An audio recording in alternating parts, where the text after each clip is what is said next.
Bismillahirrahmanirrahim. Assalamualaikum warahmatullahi wabarakatuh.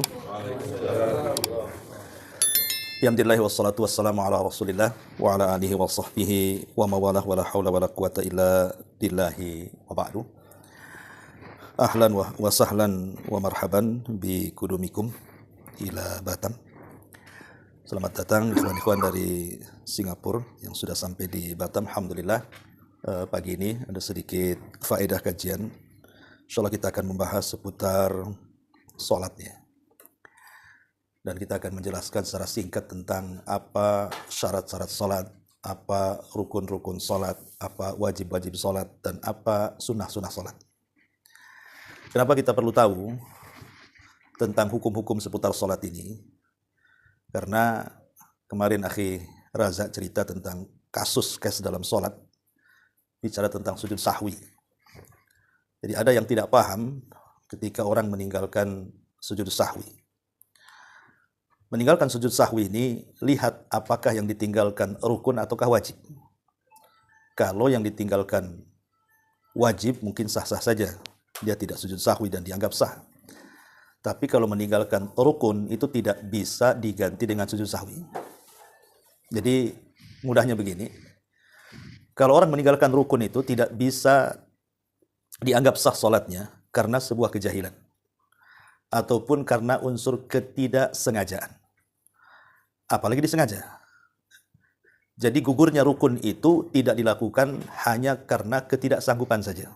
Maka itu gugur. Tapi kalau dia sanggup, kemudian dia meninggalkan rukun karena tidak tahu, atau karena tidak sengaja, tetap tidak sah sholatnya. Saya contohkan. Umpamanya orang sholat berdiri. Berdiri dalam sholat wajib itu kan rukun. Kalau sanggup berdiri, kemudian duduk, tidak sah sholatnya. Tiba-tiba ada orang kemudian sholat duduk. Kemudian kita katakan, kenapa Anda sholat duduk, tidak berdiri? Dia mengatakan tidak tahu. Ketidaktahuan dia tidak menjadikan uzur, tetap tidak sah sholatnya. Karena tidak bisa gugur karena ketidaktahu. Atau umpamanya dia mengatakan, saya nggak sengaja. Itu pun tidak bisa menjadi uzur sah sholatnya, walaupun ketidaksengajaan. Apalagi disengaja. Ya. Lah rukun ini hanya gugur karena ketidaksanggupan. Umpamanya dia sakit. Tidak sanggup berdiri baru duduk. Nah itu sah sholatnya. Karena ketidaksanggupan namanya kan. Disebut al-ajzu namanya. Tidak sanggup berdiri ya duduk kata Nabi. Tapi kalau dia sanggup berdiri kemudian meninggalkan berdiri hanya karena tidak tahu, jahil. Atau karena tidak sengaja. Apalagi disengaja. Maka sepakat gugur sholatnya. Harus diulang sholatnya. Karena meninggalkan rukun. Lain kalau meninggalkan wajib. Contoh namanya tasyahud awal. Itu wajib hukumnya. Seandainya orang lupa langsung berdiri dalam tasyahud awal. Tidak menjadikan batal sholatnya. Cukup diganti dengan sujud sahwi saja. Dan nanti kita akan jelaskan. Ya. Baik, masyarul muslimin, ikhwatu fillah yang dimuliakan Allah subhanahu wa ta'ala. Kita mulai tentang apa itu rukun sholat. Rukun sholat itu ada 14. Rukun sholat itu ada 14. Sementara wajib sholat itu ada 7. Nah, kita sebut angkanya dulu, biar senang. Ya. Adapun di antara rukun sholat yang 14 itu, pertama adalah niat. Niat memang menjadi khilaf ulama. Apakah niat ini termasuk syarat sah sholat? Ataukah dia termasuk rukun sholat? Ada yang memasukkan dia syarat, ada yang memasukkan dia rukun. Apa bedanya rukun dengan syarat? Rukun dengan syarat itu bedanya hanya di dalam sama di luar saja. Kalau syarat di luar, kalau rukun di dalam. Ya, tapi definisinya sama. Bisa membatalkan ibadah. Contoh wudu. Wudu kan di luar sholat tuh. Ya tidak mungkin lagi sholat wudu kan gitu ya. Wudu dulu baru sholat. Berarti posisi wudu di luar sholat. Makanya wudu dimasukkan syarat sah sholat. Karena dia di luar posisinya. Ya. Lain dengan takbiratul ihram.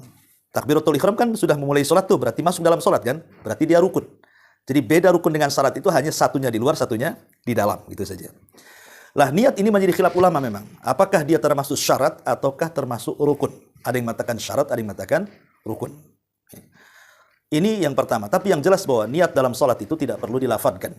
Ya, jadi niat itu amalan hati, ya cukup dalam hati saja. Ini yang pertama, singkat-singkat saja. Yang kedua, takbiratul ihram. Takbiratul ihram itu ucapan takbir. Allahu Akbar. Itu disebut takbiratul ihram. Bukan ngangkat tangan. Jadi, kalau kita takbiratul ihram kan kita angkat tangan nih. Nah, angkat tangan ini bukan takbiratul ihram. Walaupun kita diam saja begini, kita katakan Allahu Akbar, berarti dia sudah takbiratul ihram tuh. Makanya kita lihat Kalau ada orang sholat kadang-kadang di Mekah itu kan, dia gini saja kan, sah-sah saja. Kenapa? Karena mengangkat tangan itu sunnah hukumnya. Yang rukun itu ucapan kita Allahu Akbar. Nah, itu yang rukun. Maka tidak boleh kemudian orang yang sedang masbuk, umpamanya kita ini posisinya masbuk. Imam sudah tasyahud. Langsung kita ikut tasyahud, tidak boleh, tidak sah salatnya. Tapi takbiratul ihram dulu. Allahu Akbar dulu baru ikut tasyahud gitu maksudnya. Sebab dia belum memulai salat. Rasul mengatakan bahwa permulaan salat itu takbir dan pengakhirannya salam. Nah, kalau orang lagi masbuk langsung tasyahud gitu ya, itu tidak salat namanya karena dia belum memulai dengan rukun salat yang disebut dengan takbiratul ihram, ucapan Allahu Akbar. Nah, itulah takbiratul ihram. Ya, ini yang kedua. Yang ketiga, ya, al-qiyamu fil fardhi, berdiri dalam salat wajib. Apa bedanya dengan salat sunnah? Sebab berdiri dalam salat sunnah itu tidak rukun. Anda kalau mau salat sunnah duduk pun sah salatnya, walaupun sanggup berdiri. Ya, tetapi masalahnya pahalanya akan dikurangi. Di mana pahala orang yang sholat duduk itu separuh dibandingkan orang sholat berdiri. Hadis ini dibawa kepada sholat sunnah. Ya. Tetapi hadis ini tidak berlaku kepada sholat wajib. Kenapa? Karena berdiri dalam sholat wajib itu rukun. Berarti kalau orang meninggalkan berdiri, dia sanggup, maka batal sholatnya. Tidak ada alasan. Apakah karena tidak tahu hukumnya, atau karena tidak ada kesengajaan, tetap batal sholatnya. Kalau sampai meninggalkan berdiri dalam sholat, karena itu bagian daripada rukun. Ya. Kemudian yang keempat, qiraatu suratil Fatihati. Bacaan surah Fatihah. Ini rukun. Jangan sampai ditinggalkan. Apakah kita sholat di rumah sendiri ataukah sholat di masjid? Sholat di mana saja Fatihah tidak bisa dihilangkan. Yang jadi khilaf ulama, orang tidak baca Fatihah itu ketika bermakmum kepada imam yang dikeraskan saja. Itu menjadi khilaf ulama memang. Apakah kemudian makmum cukup mencukupkan Fatihahnya imam, ataukah makmum juga membaca Fatihah? Dalam mazhab Syafi'i tetap baca Fatihah, walaupun bermakmum kepada imam yang dikeraskan. Tapi dalam mazhab yang lain mengatakan tidak, karena qiraatul imam itu sudah mewakili qiraatul makmum. Tetapi bagaimanapun Fatihah itu berdasarkan sabda Nabi SAW, la salata illa bi fatihatil kitab, karena tidak ada salat kecuali dengan membaca Fatihah. Dari sini menunjukkan bahwa Fatihah itu rukun. Makanya saya nasihatkan haruslah betul-betul mempelajari bacaan surah Al-Fatihah. Salah saja pengucapan batal. Contoh umpamanya, kita baca ihdinas siratal mustaqim, kan gitu. Kita baca ahdinas siratal mustaqim. Harusnya di kasroh, kita fathah pula tuh. Harusnya ihdinas siratal, kita katakan ahdinas siratal. Itu kan beda artinya. Kalau ihdina ya Allah berikan hidayah. Kalau ahdina ya Allah berikan hadiah. Kan beda tuh. Yang satu hidayah, yang satu hadiah pula. Ya.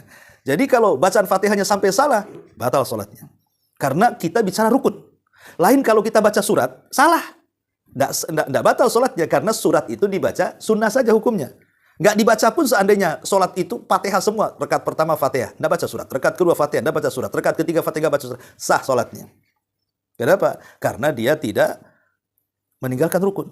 Kalau meninggalkan sunnah sah-sah saja. Cuman pahalanya kurang gitu saja. Ya, ini juga yang harus dipahami yang nomor 4. Yang nomor 5 ruku. Ya. Ruku ini juga bagian daripada rukun. Dan ingat, ada 2 tempat yang harus diperhatikan dalam sholat itu. Dari semua gerakan ya. Pertama ruku, yang kedua sujud. Ya, 2 gerakan ini tolong perhatikan, ruku dan sujud. Kenapa 2 gerakan ini dari semua gerakan sholatnya?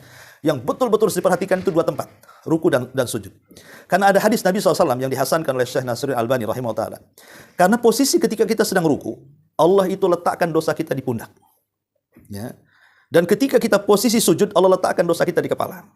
Jadi ketika kita posisi ruku, disitulah berguguran dosa kita saat sholat. Dan ketika kita sujud juga berguguran dosa kita. Karena inti sholat itu apa? Menggugurkan dosa. Kata Nabi SAW, bagaimana pendapat kalian kalau kalian punya sungai, kemudian mandi 5 kali di situ? Kira-kira bersih nggak? Ya bersih lah, Rasul kan gitu. Begitulah sholat 5 waktu, kalau kita lakukan maka bersih dosa kalian. Kapan bersihnya dosa ketika sholat itu? Ketika posisi ruku dan ketika posisi sujud. Disitulah dosa kita ini, rontok bahasanya, berjatuhan dari badan kita. Makanya kenapa Nabi SAW itu memperpanjang ruku dan sujudnya. Bahkan kalau dalam sholat tarawih itu dijelaskan oleh Aisyah radhiyallahu anha, rukunya panjangnya sama dengan berdirinya, dan sujudnya panjangnya sama dengan rukunya. Karena memang posisi disitulah dosa-dosa kita diampuni itu. Maka kenapa Nabi SAW sampai mengatakan, ada orang yang sholat 60 tahun tapi tidak pernah diangkat ke langit kan? Kemudian ditanya, kok bisa orang sholat 60 tahun tapi tidak pernah diangkat-angkat ke langit? Kemudian Rasul mengatakan, karena dia menyempurnakan ruku tapi tidak menyempurnakan sujud, atau dia menyempurnakan sujud tapi tidak menyempurnakan ruku. Artinya dua-duanya harus sempurna. Jadi ketika ruku terus betul-betul lurus. Yang kalau kita taruh wadah sesuatu di sini itu, dia tidak akan jatuh saking lurusnya. Begitu juga dalam posisi sujud. Maka lamakanlah dalam dua posisi ini. Lah, ruku itu bagian daripada rukun, tidak boleh ditinggalkan. Nah, ini yang kelima. Kemudian yang keenam, al-qiyam minar ruku. Berdiri setelah ruku. Ya, jadi kalau habis ruku kan berdiri. Bahasanya apa? I'tidal namanya. Berdiri itu. Ada orang yang habis ruku berdiri sebentar langsung sujud kan? Ini tidak bisa. Ya, dia harus lurus betul-betul. Kalau dia masih membungkuk, tiba-tiba langsung sujud, tidak sah salatnya. Kenapa? Dia meninggalkan rukun. Apa itu berdiri setelah ruku? Jadi habis ruku berdiri dia harus. Tegak lurus dulu, kasih waktu, nafas kan itu ya. Kasih jeda dulu, baru kemudian sujud. Karena itu bagian daripada rukun. Ya, ini yang ke-6. Yang ke-7 sujud. Nah, ini saya katakan tadi sujud bagian daripada rukun. Tetapi yang ingin saya jelaskan sujud ini. Sujud ini tidak sah kalau tidak menempel 7 anggota sujud. Ya, ingat ya, 7 anggota sujud itu 2 telapak kaki, 2 lutut, 2 tangan, kemudian dahi dan hidung. Ya.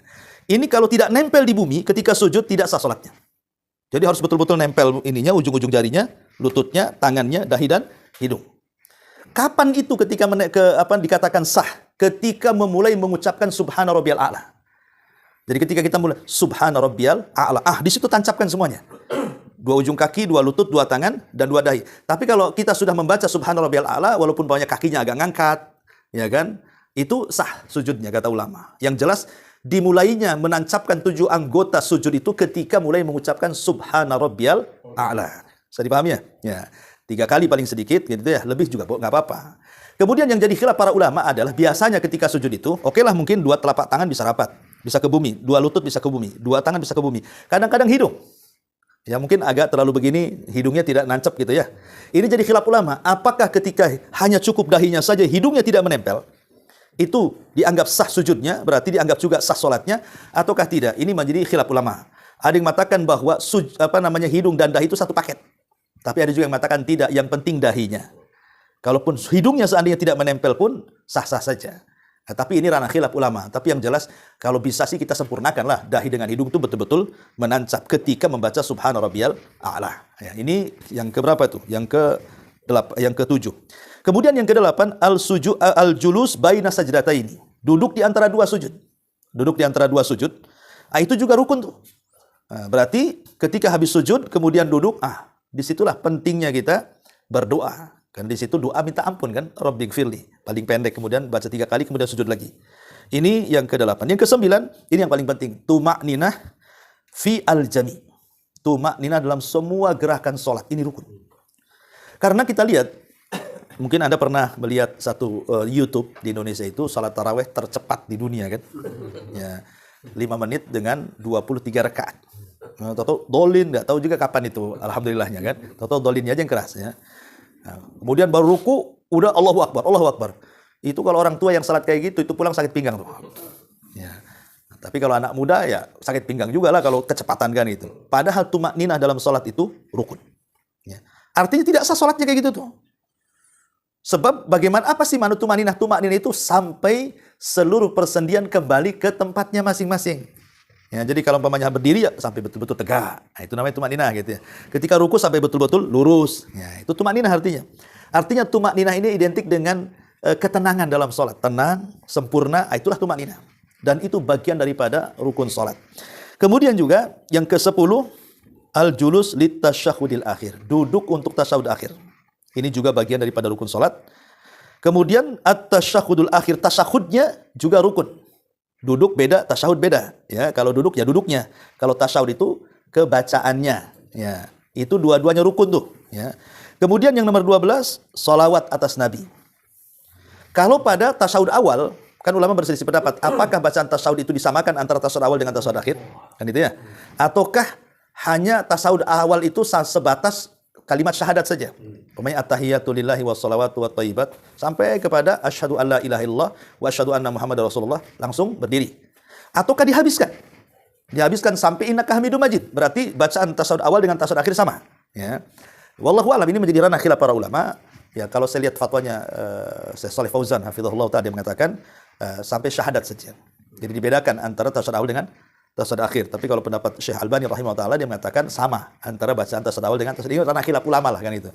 Mau dicukupkan sampai syahadat, ya nggak masalah gitu ya. Ataupun mau disempurnakan juga diperbolehkan. Ya.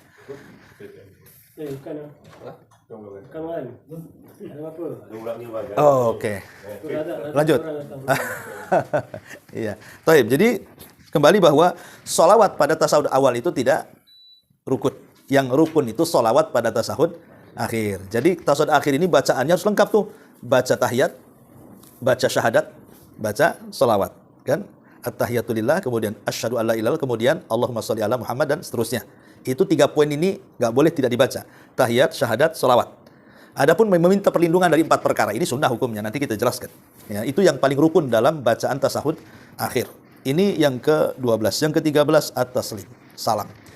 Salam itu artinya dengan mengucapkan assalamualaikum warahmatullahi. Ya, ini ucapan assalamualaikum warahmatullahi itu namanya salam. Adapun tengok-tengok ini hukumnya sunnah.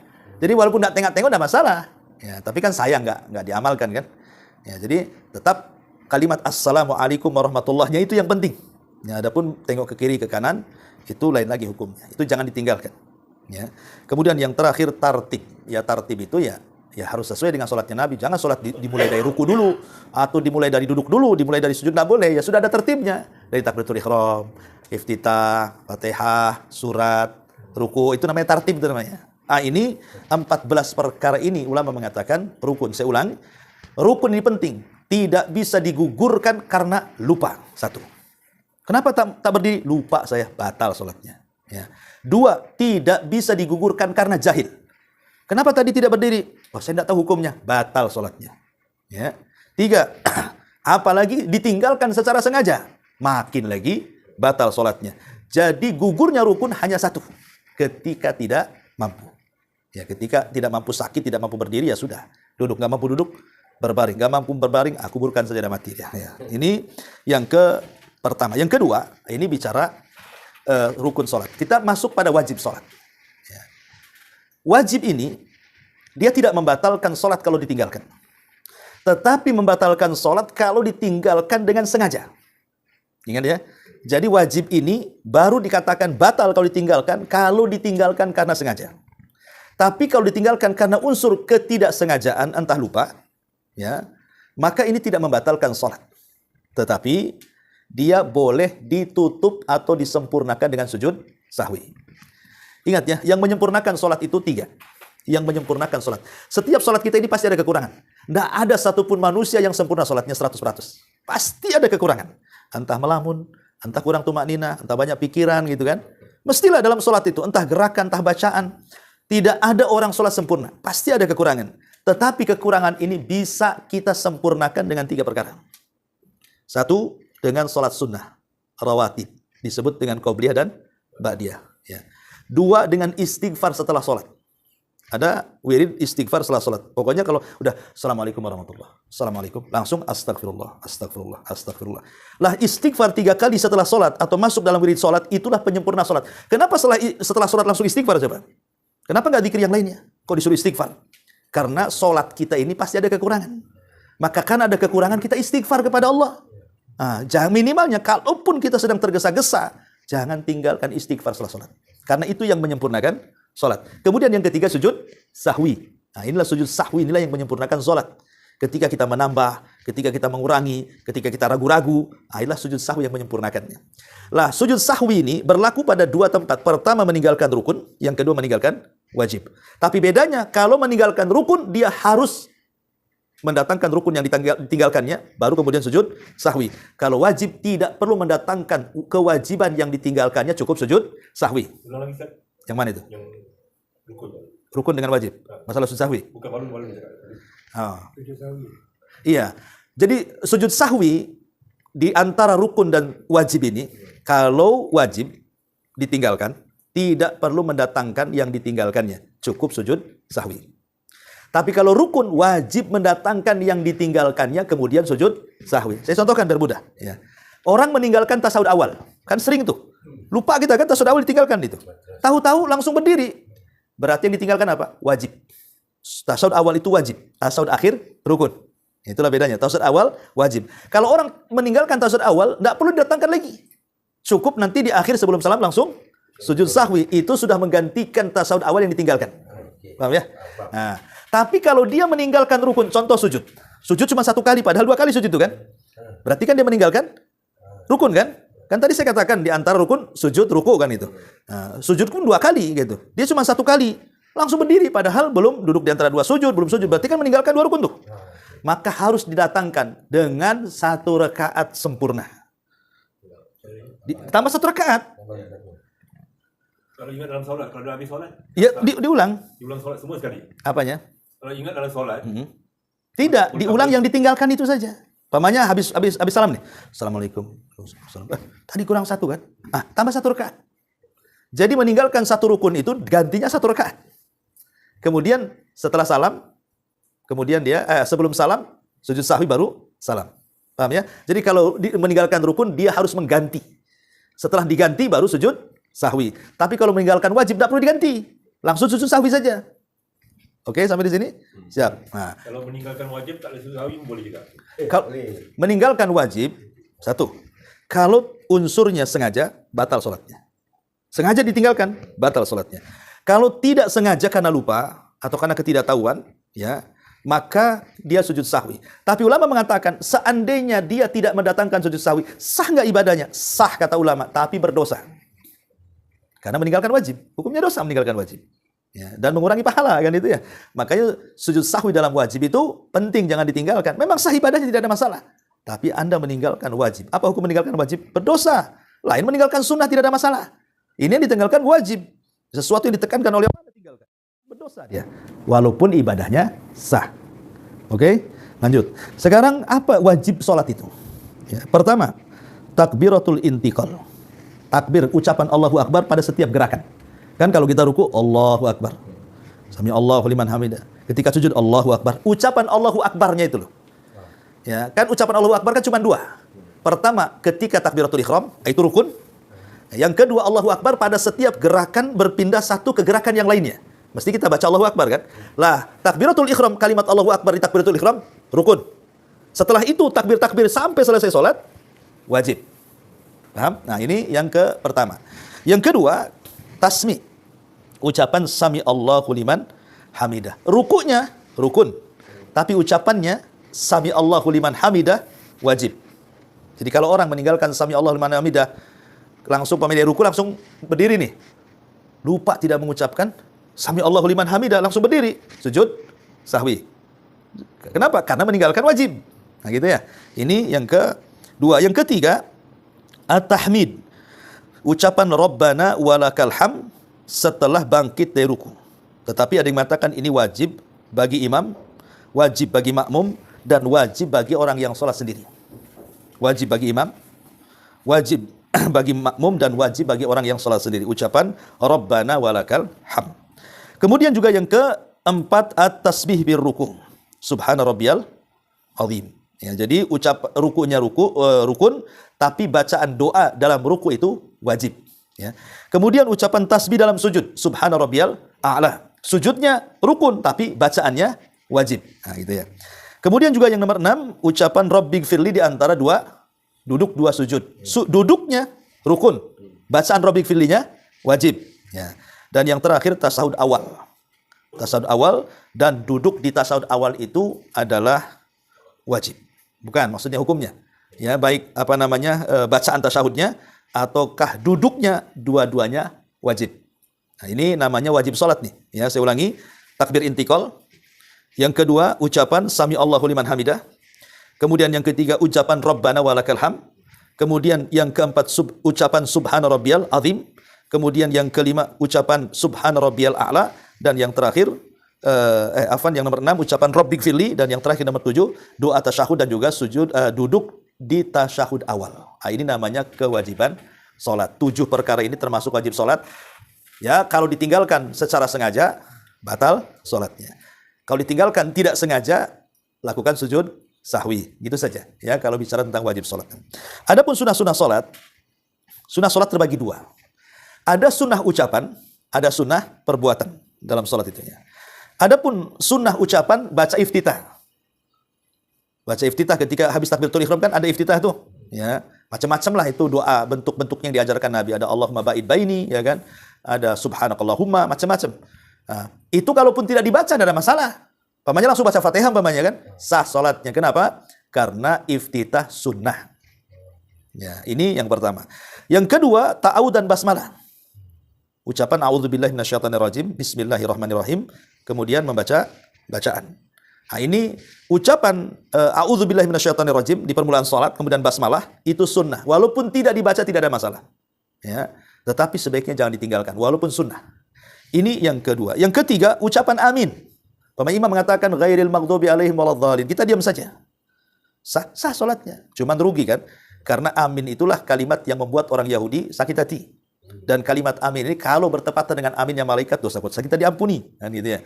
Nah, ucapan amin termasuk sunnah. Kemudian yang keempat, baca surat setelah Fatihah. Kalaupun tidak baca surat tidak ada masalah. Yang penting Fatihahnya jangan ditinggalkan. Ya, umpamanya saya nggak hafal satu surat bunda apa, nggak ada hukumnya. Itu sunnah saja. Kalaupun ditinggalkan tetap sah sholatnya. Tapi sebaiknya dibaca. Kemudian juga yang nomor 5, al-jahru bil qira'ah fi subhi wal awwalina minal maghribi wal isya wal jum'ati wal idaini wal istisqa wal kusyuf wal ikhfati fi ghairiha. Mengeraskan suara itu sunnah saja. Mengeraskan suara, umpamanya kita sholat maghrib, ya kita baca aja. Bismillahirrahmanirrahim. Sah sholatnya, nggak masalah. Kalau mau dikeraskan pun ada masalah. Pada sholat-sholat yang dikeraskan maksudnya. Seperti maghrib, isya, subuh kan dikeraskan. Tapi kalau kita tidak mau dikeraskan sholat sendirian, was-was gitu aja dengar sendiri kan. Sah sholatnya. Kenapa? Karena mengeraskan hukumnya sunnah. Nah gitu. Kemudian juga yang nomor 6, ucapan Rabbana walakal hamdan katsiran thayyiban mubarakan fi. Itu tambahan. Kan ada umpamanya habis ruku kan, Sami Allahu liman hamidah. Rabbana walakal ini wajib. Tapi tambahannya hamdan katsiran thayyiban mubarakan fi mil as-samawati wa mil al-ard wa mil ma syi'ta min syai'in ba'd. Ini semua tambahan-tambahan ini sunnah hukumnya. Ya, tapi dibaca dapat pahala. Kemudian melebihkan zikir dalam ruku, dalam sujud. Kan minimal 3. Ya, minimal kan 3 subhana rabbiyal azim, subhana rabbiyal a'la. Itu minimal 3. Kalau kita mau nambah 10 kali tidak ada masalah. Itu sunnah saja. Pemanya kan imamnya rukunya panjang. Sayang kita diam aja malah nanti. Udah baca 3 kali masih lama juga imam. Tambah lagi. Imam sujudnya lama, kita udah selesai 3 kali baca. Tambah lagi. Itu menambah bacaan zikir itu di dalam ruku dan sujud termasuk sunnah. Ya. Kemudian yang nomor 8, doa di tasyahud akhir setelah membaca sholawat. Di situ ada 2 doa. Pertama, doa meminta perlindungan dari 4 perkara. Ya, Allahumma inni a'udzubika min adzabi jahannam wa min adzabil qabri wa min fitnatil mahya wal mamat wa min syarri fitnatil masihi dajjal. Ini sunnah. Kemudian setelah itu kita bisa berdoa dengan apapun yang kita mau. Kita bisa berdoa dengan Rabbana atina fid dunya hasanah wa fil akhirati hasanah wa qina adzabannar. Atau Rasulullah SAW biasanya berdoa sebelum salam, Allahumma inni a'udzubika minal ma'tham wal maghrab. Itu yang biasa yang dibaca Rasul. Ya Allah, saya meminta perlindungan dari kamu dari perbuatan dosa dan hutang. Ya. Kemudian salah satu istri Rasul bertanya, Rasul, apakah kau punya hutang? Katanya kan. Kenapa asli itu aja yang dibacakan gitu? Kata Rasul, tidak. Karena biasanya kata Rasul, kalau orang sudah berhutang, pasti dia dusta. Kalau sudah berdusta, pasti dia khianat. Kata Rasul gitu kan. Kan orang berhutang kan suka begitu. Nah, ditagih nanti berdusta dia. Nah, habis berdusta khianat, kapan? Besok. Besok tak ada orangnya. Nah, itu khianat janji namanya. Itu yang ditakutkan Rasul. Karena kata Rasul, apabila orang sudah berhutang, pasti kadzab. Pasti dia berdusta. Kalau sudah berdusta, pasti akhlak. Pasti dia akan mengingkari janji. Nah, makanya Rasul berlindung dari hutang itu setiap sholatnya itu. Nah, Allahumma inni a'udzubika minal ma'tham wal maghrab. Itu yang biasa dibaca Nabi sebelum salatnya. Ini bicara tentang sunnah-sunnah ucapan. Di sana ada sunnah-sunnah perbuatan. Di antaranya mengangkat tangan. Kan kita sering mengangkat tangan kan? Baik ketika takbiratul ihram. Nah, itu ngangkat tangan kan? Entah sejajar dengan kuping, entah sejajar dengan bahu. Ya, ini sunnah saja. Seandainya pun kita diam saja, Allahu Akbar, sah sholatnya. Karena mengangkat tangan itu hukumnya sunnah. Makanya mengangkat tangan itu boleh. Angkat dulu baru takbir. Allahu Akbar. Atau takbir dulu baru angkat tangan. Allahu Akbar.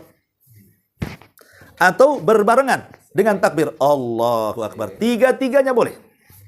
Kan ini sunnah saja. Ya, gak ada masalah. Ini namanya sunnah perbuatan. Kemudian yang kedua, meletakkan tangan kanan di atas tangan kiri di atas dada sini. Jadi ketika habis mengangkat tangan kan ketika berdiri Allahu Akbar. Kadang-kadang kita letakkan kan. Seandainya pun tidak diletakkan Allahu Akbar, nggak ada masalah, sah salatnya.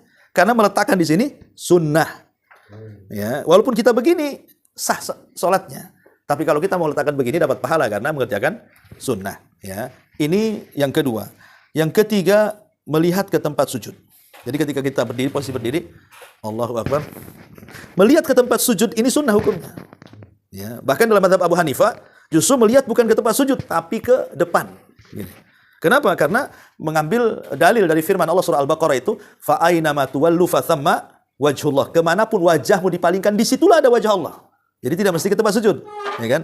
Tetapi bagaimanapun menatap ke tempat sujud itu lebih khusyuk karena ada dulu para sahabat di awal-awal sholat mereka kan biasa ngomong ketika sholat. Allahu Akbar, piye kabare? Gitu. Boleh. Dulu awal-awal disyariatkan sholat bisa ngobrol. Tapi kemudian turun ayat tentang larangan, ya, tentang larangan bahwa orang sholat itu harus khusyuk. Alladzina fi sholatihim humul khasyi'un. Orang yang dalam sholatnya mereka khusyuk. Setelah turun ayat tentang diwajibkannya khusyuk, maka dilarang sholat, dilarang tengok-tengok. Kemudian diarahkan ke tempat sujud. Begitu. Nah, gitu ya. Merem. Tak boleh lah merem. Sakit kepala ya. Makruh. Ya, sebenarnya mengatakan makruh. Karena Rasul tidak pernah sholat merem. Nanti ada ular tak tahu. Ada kalajengking tak tahu nanti. Mantuk itu antum itu bukan ini. Ketiduran. Habis makan durian, ya kan subuhnya tadi. Nah, jadi merem itu hukumnya makruh wallahu a'lam. Baik, kemudian yang keempat, italatu raqatil ula wa taqsirus tsaniyah. Memanjangkan rakaat pertama dan memendekkan rakaat kedua. Umpamanya kalau ketika rakaat pertama kita baca surat agak panjang. Umpamanya watini wa zaitun. Rakaat yang keduanya kulhu. Kan lebih pendek lagi. Jangan yang pertama pendek, yang kedua pula panjang. Itu menjadi sunnah namanya. Ya, jadi dengan memanjangkan rakaat yang pertama lam yakunil kita baca. Rakaat kedua inna a'taina. Gitu maksudnya. Ya, jadi memanjangkan rakaat pertama dan memendekkan rakaat yang kedua itu sunnah. Ya. Kemudian juga termasuk yang kelima adalah qabdu raqabataihi biyadaihi mufarrijatai al-asabi fir ruku'i wa madd dhahri. Memegang merenggangkan jari jemari dan memegang lutut begini ketika ruku. Jadi direnggangkan, pegang kayak gini. Ini sunnah, merenggangkan dan memegang lutut begini. Yang gini nggak masalah gitu sebenarnya. Cuman kalau begini sunnah hukumnya karena akan lebih sungguh-sungguh ketika ruku. Kita bisa saksikan kalau kita betul-betul ditekan lututnya kan sungguh-sungguh itu kita ruku. Tapi kalau gitu ini asal-asalan orang malas sholat itu. Ya. Nah, ini juga termasuk sunnah. Atau iftiras pada tasahud awal dan tawaruk pada tasahud akhir. Maksudnya iftiras pada tasahud awal itu meletakkan di atas tumit pantatnya itu. Ya, pantat kita diletakkan di tumit, itu namanya iftiras. Tapi kalau melabuhkan pantat di lantai itu namanya tawaruk. Lah iftiras dengan di tasahud awal, tawaruk di tasahud akhir itu hukumnya sunnah. Andai pun tasawuf awal dengan tasawuf akhir tawaruk, atau andai pun tasawuf awal dengan akhir itu iftiras, ya sah sholatnya nggak apa-apa gitu ya. Tapi kalau kita mau menggunakan dua cara dalam sholat yang dua tasyahud, kan ada sholat yang satu tasyahud saja. Ya, kita kan berbicara sholat yang memiliki dua tasyahud maksudnya. Maka iftiras di tasyahud awal, tawaruk di tasyahud tsani yang kedua. Nah, gitu. Tapi kalau yang punya tasyahud awal, nah ini khilaf ulama. Mazhab Ahmad dan Syafi'i kalau tidak salah, maka cukup iftiras saja. Tapi madhab Syafi'i tawaruk sama dengan tasawuf akhir. Ini itu masalah khilaf lah. Kemudian juga yang yang ke-7, wad'ul yadaini ala fakhidaini fit tasyahhud. Meletakkan dua tangan di paha begini ketika tasyahhud, ini sunnah saja hukumnya. Ya. Ya, seandainya pun enggak begini, ya enggak masalah kan itu. Atau begini ya enggak apa-apa. Tapi kalau kita taruh di sini sunnah hukumnya gitu ya. Dan yang terakhir di sini disebutkan mujafatu dhira'aihi an jambaihi wa batnihi an fakhidaihi fi sujud. Merenggangkan sikut ketika sujud. Gitu maksudnya. Ini direnggangkan, dijauhkan dari lambung. Nah, sampai-sampai disebutkan anak kambing bisa masuk ke sini. Nah, itu sunnah hukumnya. Sunnah saja, itu sunnah perbuatan. Andai kata pun begini karena sholatnya rapat gitu. Kan susah kita kalau sholat jamaah rapat begini ya habislah kepala orang kan gitu. Nah, kalaupun begini ya sah-sah saja karena ini bagian daripada sunnah. Inilah yang disebut dengan sunnah fi'liyah dalam salat. Nah, di situ sudah jelas ada rukun, ada wajib, ada sunnah. Kalau kita mengerjakan 3 perkara ini, atau yang keempat syaratnya, syarat-syarat syarat salat belum ya. Nah, syarat salat itu ada 8. Pertama harus Islam. Orang kafir nggak boleh salat. Walaupun terkhitab salat, nggak sah salatnya karena dia kafir. Ya. Yang kedua bulug, balik. Berarti kalau belum balik, ya nggak salat pun ada masalah. Ya. Kemudian yang ketiga akal, artinya orang gila, nggak apa-apa. Jadi kalau ingin meninggalkan salat, jadi orang gila. Kemudian yang keempat, dia tidak ada yang mencegah untuk salat seperti haid, nifas atau junub. Ya, nah itu. Kemudian yang kelima masuk waktu, itu syarat namanya. Nggak boleh duhur sebelum waktunya sholat, ya tidak sah lah sholatnya. Kemudian yang nomor 6, suci dari 2 hadas, hadas besar, hadas kecil, hadas besar dengan junub, hadas kecil dengan wudu. Kemudian yang nomor 7 menutup aurat, kalau tersingkap auratnya tidak sah sholatnya. Kemudian yang terakhir itu namanya mengarah ke kiblat. Nah, itu namanya syarat sholat. Lah ulama, kata Syekh Shalih Fauzan, kalau antum ketika sholat mendatangkan 4 perkara ini, syaratnya dipenuhi, rukunnya dipenuhi, wajibnya dipenuhi, sunnahnya dipenuhi, maka kita telah menegakkan sholat. Bahasa Quran kan, aqimus sholah, tegakkan sholat. Kenapa harus dikatakan tegakkan sholat? Karena banyak orang yang sholat tapi tidak menegakkannya. Orang sholat ramai, tapi yang menegakkan sholat itu sedikit, kata beliau. Ya, mungkin orang Islam itu rata-rata sholat. Iya, ramai orang sholat itu, tapi yang menegakkan sholat itu sedikit sekali, katanya. Kemudian dijelaskan, kenapa sedikit? Karena orang yang menegakkan sholat itu harus mendatangkan 4 perkara tadi. Syaratnya, rukunnya, wajibnya, sunnahnya. Kalau kita mendatangkan 4 perkara berarti telah menegakkan sholat. Wallahu a'lam. Baik, silakan. Sunnah. Sunnah saja menggerakkan jari. Karena ini masalah khilaf menggerakkan jari itu. Itu kan hadis Wa'il bin Hujr. Ya. Ada yang mengatakan maksudnya yushiru, mengisyaratkan itu tidak menggerak-gerakkan. Tapi ada yang mengatakan menggerak-gerakkan.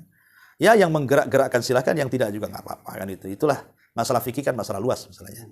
Itu berbicara soal masalah hadis, apakah sahih ataukah tidak. Dan juga pemahaman mengisyaratkan di situ apa yang dimaksud itu. Yuharrik, menggerakkan itu maksudnya menggoyang-goyang ataukah menggerakkan terusnya cukup begini saja. Nah, itu kan ulama panjang lebar lah masalah itu, masalah fikih ya. Wallahu a'lam. Kalau sujud tangan tak boleh sejajar dengan siku ya. Harus dengan anjing. Iya. Itu dilarang, ada larangan tidak boleh duduk seperti seekor anjing. Ya, makanya anjing duduk itu kan sejajar ya, berarti harus diangkat sikut. Tapi seandainya begitu sholatnya sah nggak? Seandainya loh, kira-kira sah nggak? Saya tanya, sekarang udah jelaskan tadi ruku, sujud kan, sah nggak tuh tadi? Kalau seandainya umpamanya betul-betul ini ke tembok, sah saja karena menjauh ini dari lambung sunnah. Nah. Tapi kalau udah rapat-rapat gimana? Ya makanya itu kan sunnah saja. Setiap rukun yang tinggalkan harus tambah 1 rakaat. Iya. Wajib tambah 1 rakaat. Wajib tambah 1 rakaat. Apapun Datangkan, ya apapun rukunnya. Habis itu lakukan sujud sahwi. Ya, Salam. Ya. langsung salam. Itu poinnya di situ. Harus datangkan. Kalau jemaah, kalau imam degil juga macam mana? Besok ganti ya. Kita mufarakah atau kita naik 1 rakaat? Ya kita mufarakah, senap 1 rakaat kalau kita tahu dan imamnya degil. Jangan ikut degilnya imam lah kalau meninggalkan rukun. Saya tahu imam dia. Ulama tak pun juga, ulama Saya ada 2 soalan. Oke. Tentang meninggalkan wajib. Misalnya tahiyat awal ya. Tasyahud awal ya. Bagi salat yang 4 rakaat, kadang-kadang orang tu terlupa ya. Tapi dia buat tasyahud awalnya di rakaat ketiga, boleh tak? Kerana saya ingat tadi yang ketiga dia buat. Jadi tetap 2 tasyahud lah, tapi 3 dan 4, rakaat 3 dan 4. Oke. Boleh ya? Nggak bisa karena tidak ada kewajiban mendatangkan. Oh. Kalau meninggalkan wajib ya. Kalau meninggalkan rukun yang ada kewajiban mendatangkan. Ya, karena kalau seandainya mendatangkan berarti menambah. Bagaimana cara mendatangkannya sulit. Nah, kalau mamanya mendatangkannya dengan mulai berdiri berarti nambah berdirinya nanti. Akan banyak gerakan-gerakan tambahan. Sementara menambah dalam sholat tuh kalau dengan unsur kesengajaan tidak sah. Kalau tidak ada unsur kesengajaan baru kemudian sujud sahwi setelah salam. Kalau mengurang sebelum salam. Kalau menambah sujud sahwinya setelah salam. Nah, itu yang harus dipahami. Wallah. Ya. Saya pernah lihat bagi salat fardu, ada orang yang dia upaya berdiri. Oke. Dia berdiri sebentar saja. Waktu dia berdiri, kemudian dia duduk terus saja sampai ke salam. Saya nampak orang buat itu di masjid. Yang saya kira dia boleh terus berdiri juga, tapi yang mungkin dia ada masalah. Jadi setakat dia boleh berdiri untuk takbiratul ihram, lepas tu dia duduk terus. Iya. Yang wajib. Itu dia yang tahu lah. Enggak, itu dia kan maksudnya kan ngambil rukun berdirinya kan. Habis itu karena ketidaksanggupan duduk, kan kita berusaha berdiri dulu. Enggak boleh kita ini sholat langsung duduk kalau kita bisa berdiri. Kalau sholat wajib ya maksudnya. Umpamanya saya punya asam urat nih, punya gout nih. Kalau kita sanggup berdiri. Kan itu rukun. Walaupun sebentar. Ya, walaupun sebentar kalau sanggup. Ya. Pokoknya harus didatangkan dulu rukun itu caranya. Kecuali sama sekali nggak sanggup. Nah, baru gugur. Itu maksudnya. Mungkin ya. Wallahu a'lam. Iya. Tapi kalau sholat sunnah tak payah langsung duduk aja nggak apa-apa. Kalau sholat sunnah taraweh punya asam urat, nah, ambillah ini kursi. Langsung sah-sah saja walaupun bisa berdiri ya. Cuman pahalanya dikurangi gitu saja. Itu. Oke. Ini nanti belum. Tadi Fatihah tadi Oke. wajib. Baca Fatihah rukun. Okey. Oke. Tadi salah barisnya. Kan? Gimana? Salah barisnya Ya, patutlah. yang bawah dibaca atas tu. Kan? Oh, ihdina sama ahdina tadi. Okey. Heeh. Kemudian kalau salah panjang pendeknya, Ya sama. Kalau salah panjang pendeknya itu kalau dia merubah makna, ya bisa tidak sah sholatnya kalau sampai merubah makna ya. Ya karena memanjangkan terkadang beda makna. Contohnya Allahu Akbar maksud tak boleh. dengan Allahu Akbar itu beda. Kalau kita panjangkan alifnya, nanti maknanya begini. Apakah Allah Maha Besar? Masa jadi pertanyaan jadinya. Ya kalau seandainya alifnya dipanjangkan Allahu Akbar, itu artinya alif itu jadi istifham. Tapi kalau Allahu Akbar, Allah Maha Besar. Kalau Allahu Akbar, apakah Allah Maha Besar? Jadi beda kan? Nah itu makanya pentingnya minimal kalau ingin belajar tajwid, tahsin apa itu, perbaiki di Fatihah itu. Kalau dalam baca surat namanya salah bacaannya atau panjangnya atau pendeknya keliru, sah-sah saja kan itu hukumnya sunnah ya. Tapi kalau di Fatihah saya sarankan belajarlah bacaan Fatihah yang benar, itu aja. Oke. Siap. Ini satu Ustaz. Iya. Surah apa perlu berurutan? Yang awal di awal, yang kemudian di kemudian. Enggak harus. Yang jelas jangan sampai memutus di makna yang belum sempurna. Contoh, fawailul lil musallin, Allahu Akbar. Tak boleh. Nanti yang tak salah senang tuh. Celaka bagi orang yang sholat, Allahu Akbar. Kata orang yang tak sholat, Alhamdulillah. Tak boleh itu. Jangan sampai memutus yang maknanya tidak sempurna. Jadi sempurnakan. Fawailul lil musallin, alladzina hum an sholatihim sahun, alladzina hum yuraun. Ah, boleh baru ruku. Kan sempurna jadi kan maknanya. Ini kalau nggak sempurna maknanya langsung ruku. Nah, ini nggak boleh. Harus disempurnakan maknanya. Itulah pentingnya belajar Quran juga kan. Satu lagi. Oke. Kalau cakap pasal Al-Fatihah ni ya. Jadi bagi mazhab Syafi'i kan baik solat jahar ya. Jadi wajib ya. Rukun. Rukun ya. Jadi bagi sebagai makmum kan sedang imam baca dia terpaksa diam dulu kan. Kemudian dia baru baca. Tapi Ustaz sebut tadi kalau baca Al-Fatihah sebaiknya bacanya sempurna kan. Jadi bacaan sempurna masa yang diberi itu mungkin pertama pendek. Lepas tu imamnya sudah baca surah. Yeah. Pertama. Jadi tak sempat orang nak baca sempurna. Nombor satu. Yang kedua, sedang kita baca imam pun baca surah. Kan bacaan Ya, oke. tangan gitu. Jadi Yeah. dua perkara ni. Ustaz. Enggak, kalau dalam mazhab Syafi'i, kalau mazhab yang lain, kalau imam dijaharkan sih kita diam saja. Tapi dalam mazhab Syafi'i yang Anda baca itu, bacaan Fatihahnya setelah bacaan Fatihah imam. Di situ ada saktah namanya. Diam sesaat sebelum membaca surat. Dalam mazhab Syafi'i itu ada saktah. Umpamanya imam membaca ghairil maghdubi alaihim waladdallin. Imam berhenti dulu sebentar biasanya, enggak langsung ke surat. Itulah mazhab Syafi'i. Lah, kenapa memberikan kesempatan makmum baca Fatihah? Ataupun kalau tidak ada saktah, maka makmum baca Fatihah ketika imam baca surat karena dia sedang membaca yang sunnah. Nah, kita yang rukun gantian. Nah, setelah itu kita mendengarkan. Ya. Ada yang mengatakan dalam mazhab Syafi'i lain itu, yang penting dia sudah memberikan hak Fatihahnya kepada Allah. Karena Fatihah itu terbagi dua. Sebagiannya untuk hambanya, sebagian untuk Allah. Ya, dan disebutkan dalam hadis itu, idza qala abdu alhamdulillah, apabila hambaku mengatakan alhamdulillah, maka Allah akan mengatakan hamidani abdi, hambaku sedang memujiku. Apabila hambaku mengucapkan ar-Rahman ar-Rahim, maka Allah akan mengatakan asna alayya abdi, hambaku sedang mengagungkan aku. Kalau hambaku mengatakan maliki yaumiddin, maka Allah mengatakan majjadani abdi, hambaku sedang membesar-besarkan diriku. Lah inilah 3 ayat pertama ini hak Allah. Ya. Jadi alhamdulillahirabbil alamin ar-Rahmanir Rahim maliki yaumiddin, ini hak Allah. Baru setelahnya itu hak kita. Jadi kalau kita umpamanya dalam mazhab Syafi'i ya, kalau sudah mendapatkan 3 poin ini, tiba-tiba imam ruku, ya sah salatnya. Artinya enggak perlu mengurangi rakaatnya, berarti dia sudah dapat Fatihah. Kalau sudah dibaca 3 ini. Alhamdulillahirabbil ar-Rahmanir Rahim maliki yaumiddin. Karena ini hak Allah sudah terpenuhi. Karena yang lebihnya itu hak kita.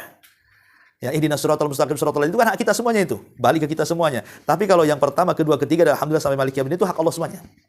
Jadi kalau dalam madhab yang merukunkan Fatihah pada setiap rakaat, baik sholat sendiri ataupun berjamaah, baik yang dikeraskan atau tidak, mereka mengatakan kalau dia mendapatkan 3 ayat ini, maka dianggap dapat 1 rakaat. Ya, wallahu a'lam. Tapi tidak ada percanggahan, Ustaz. Sedang imam baca surah, makmum baca Fatihah, kan ada Iya, ada ayat yang mengatakan idza quri'a alaikumul Qur'an fa idza quri'a alaikum, ya, apabila dibacakan kepada kalian gitu kan, Quran, fa'angsitu kan, suruh diam kan. Kalimat diam dalam ayat itu maksudnya diam ketika kita mendengar imam membaca rukun sholat. Ya. Dalam mazhab Syafi'i begitu, ya. Maksud suruh diam itu kan imam sedang membaca rukun. Gantian, kalau dia sudah selesai baru kita gitu maksudnya. Kenapa? Karena imam itu kan diikuti dia dulu baru kita gitu. Tapi kalau imam membaca surat itu kan baca surat yang sunnah. Maka diam pun tidak masalah, kata mazhab Syafi'i. Di luar salat, kalian membaca Quran, saya harus diam atau sama-sama baca? Apanya? Di luar sholat ya? Nah, itu suka-suka lah di luar sholat. Boleh tidak boleh, Ustaz? Tidak, mendengarkan Quran itu sunnah. Bukan kalaupun ada orang ngaji di samping kita nggak dengar pun tidak ada masalah. Apa masalahnya? Nah, tapi kalau mendengarkan ya, kalau kita ada niat ingin mendengarkan dapat pahala. Tapi kalau tidak ada niat mendengarkan, walaupun mendengar ya nggak dapat apa-apa. Kan harus ada niat. Jadi yang terbaik dalam sholat itu harus baca Fatihah ataupun yang terbaik? Ya itu kembali yang terbaik yang ikut dalil ya. Sholat bersama imam. Ya, maksudnya begini, itu kembali kepada keyakinan kita. Saya lebih cenderung kepada pendapat ini karena kuat dalilnya, umpamanya kan. Saya cenderung kepada pendapat yang lain karena kuat dalilnya. Harus begitu dalam ibadah itu. Karena Rob yang kita sembah itu adalah Rob yang yakin, dan sembahlah dengan keyakinan juga. Dan yakin akan muncul dengan ilmu. Ya belajarlah. Kalau nggak belajar bingung nanti. Ya, wallahu a'lam. Ya, Pak Sukiman, oke? Oke, sarapan. Subhanallah bihamdika, asyhadu an la ilaha illa anta astaghfiruka wa atubu ilaik. Allahu ta'ala alam. Assalamualaikum warahmatullahi wabarakatuh.